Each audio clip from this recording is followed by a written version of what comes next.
Uno sfogo personale sui social e si scatena il putiferio. Nel cuore della tormenta l'assessore alla cultura del comune di Mussolente Gianluca Donanzan, che ha usato sul suo profilo Facebook espressioni decisamente colorite. Mi prendo tutte le responsabilità, ma che di certo non voleva andare a influire su tutta la cittadinanza di Mussolente, un paese che comunque io adoro e per il quale mi sto impegnando.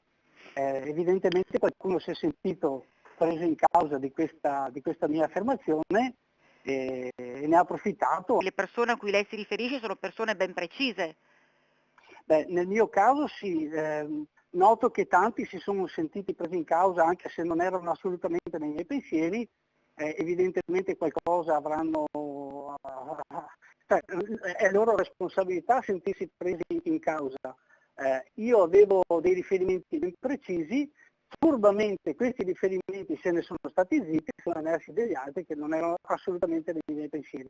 A condividere sul web quanto scritto da Donanzan anche il collega di Rossano Veneto Marco Zonta. Tra i commenti c'è chi ha dato addirittura del poeta all'assessore di Mussolente.